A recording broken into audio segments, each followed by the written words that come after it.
Hello, welcome to Virgo Philippines. So, ito yung reading natin for Virgo.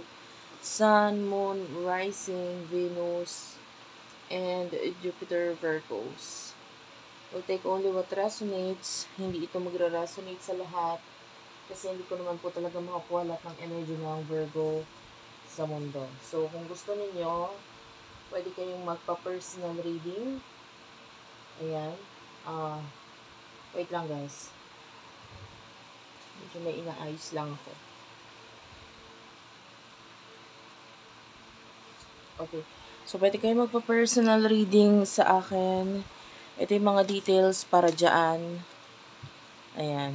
So, anyway, let's start your reading, Virgo.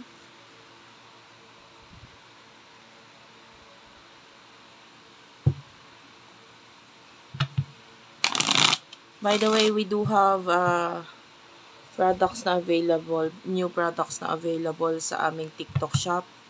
You might want to check it out. Ayan. Ito katulad ng mga rings na suot ko.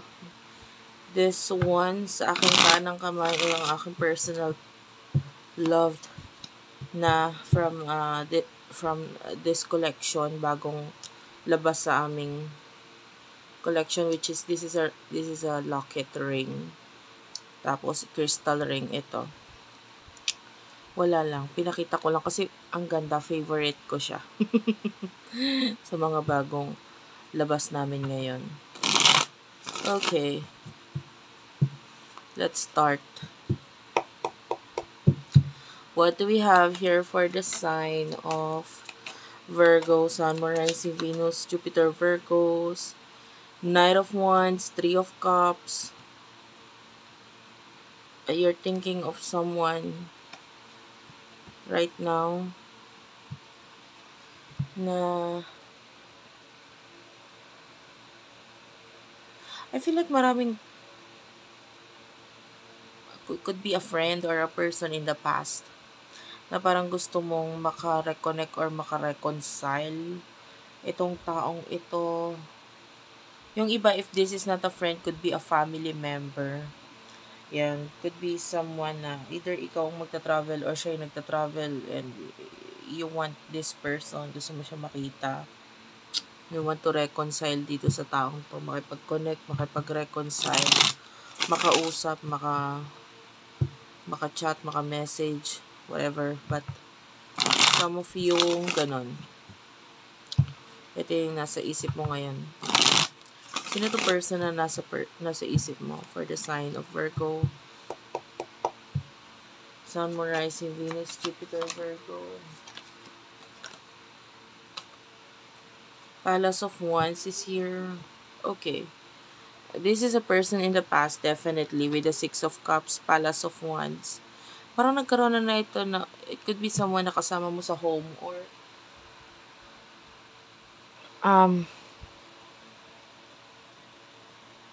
pwede nagkaroon kayo ng plano or pag-uusap regarding home in the past. Any kind of home.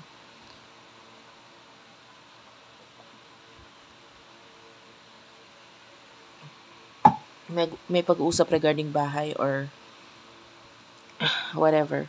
Parang nasasaktan siya ngayon Three of Swords. Sobrang nasasaktan tong taong to. If this is love-related, pwedeng may third person or third party na involved dito sa connection na to. Kaya siya nasasaktan. Ano yung emosyon ninyo sa isa't isa? For the sign of Virgo, Sun, Moon, Rising, Venus, Jupiter, Virgo. Ano yung emosyon ninyo sa isa't isa?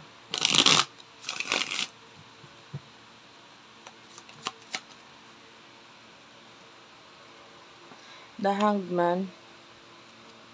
Part of you is naghihintay dito sa person na to para sabihin sa iyo ang totoo with the Justice card. Two of Coins is here. So, pwedeng actually, you don't know. Sa ngayon, ang focus mo kasi money. Finances, career, new beginnings. Yun yung focus mo. Hindi naman itong taong to. So, ano emosyon niya para sa'yo? Anong emotion nitong person ito for you? Page of Coins. Eight of Cups. Sobrang nasasaktan ng taong to, guys. Five of Cups is here. Can you see that? Picture dito is a woman. Nakatungo siya, nakayuko siya. Kumbaga, pwedeng sanay siyang ganyan na mag-isip ng mga nakakalungkot na bagay sa buhay niya. Nasasaktan siya kasi I feel like namimiss ka nitong taong to. Malayo tingin niya lagi. Naalala ka niya. And pwedeng, lalo na kung financially, mas okay yung tinatakbo mo or mas okay yung nangyayari sa buhay mo sa usaping pinansyal. Lalo na kung ganun. Pwedeng itong person na to is sorry. Ginrab ko lang yung remote. Parang gusto ko kasing baguhin yung aking ilaw.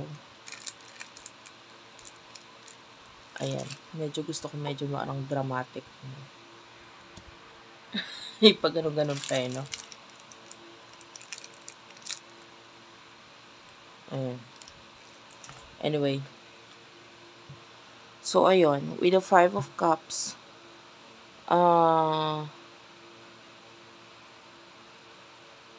I feel like, ano siya, pwedeng bumalik yung mga alaala mo. Pag bumabalik yung alaala mo, nakakaranas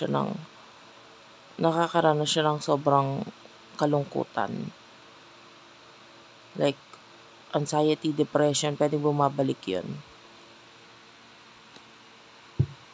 So, what will happen in the near future for the both of you?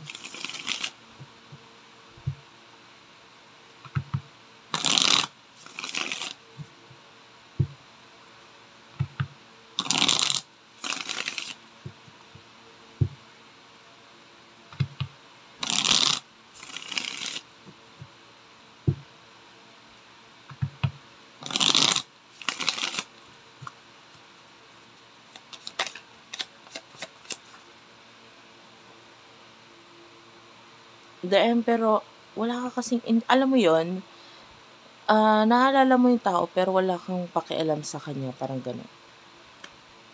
Maybe, hindi lahat eh, nakakamiss, pero hindi lahat. Pero yung iba pwedeng namimiss mo tong person na to, pero parang para sa'yo, mas focus ka doon sa mga bagay na bubuin mo pa. Two of Swords is here. So, nakikita natin yung mga decision mo, mga plano mo. Especially yung iba nagkakaroon ng financial problem. Mas nandun yung focus mo eh. Wala naman dito sa taong to. So, in the near future, ganun. Focus mo is paano ayusin itong mga problemang ito, mga planong ito, decision sa buhay. Paano mag-focus doon? Paano ayusin yun muna? Diba? Knight of Coins. What's with the Knight of Coins? Nine of Cups and the Fool. Bottom of the deck is the Wheel. Okay.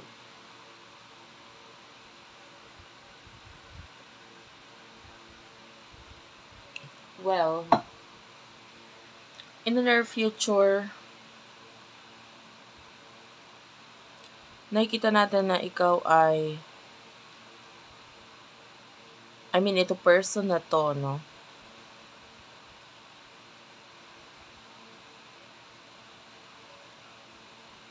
Pwedeng mabago yung buhay niya. May new beginning para sa kanya. May mga bagay siyang ile-let go. I can see possible love problems, emotional problems para dito sa person na to.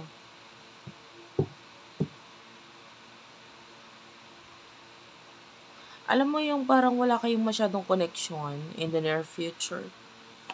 Tell me about this. Yeah, wala. The Empress. More on kanya-kanyang focus sa kanya-kanya ninyong sarili. Yun yung focus ninyo. Tsaka yung mga money problems, etc. More on money problems yung pinagfo-focusan.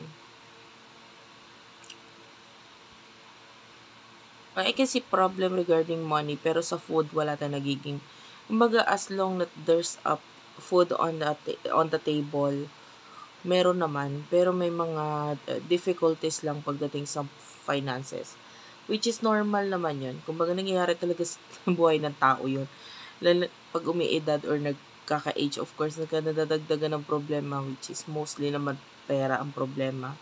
Nakikita natin na you are a strong kind of person. Hindi ka basta-basta eh. So, wala lang to. Problem lang pero hindi mo para problemahin. Kasi nakikita natin dito, as long na may kinakain ka, okay ka, you're fine. Walang problem regarding health, etc. Okay naman, di ba? Papasalamat pa rin yun. Kasi as long that you're okay, your health is good, so kapasalamat pa rin yun, di ba? I don't know to this person. Ang mas nakukuha ko sa kanya is there's this 9 of Cups, so there's growth regarding what? Ano yung mag-grow sa kanya? Sa person na kakonect mo.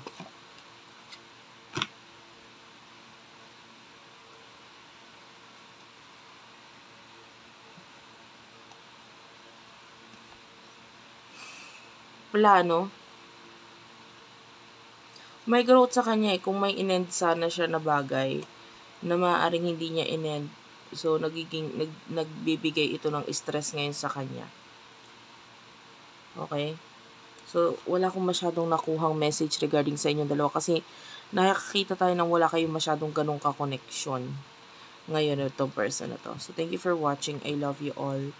And, bye-bye. I mean, may connection pero maybe walang komunikasyon masyado.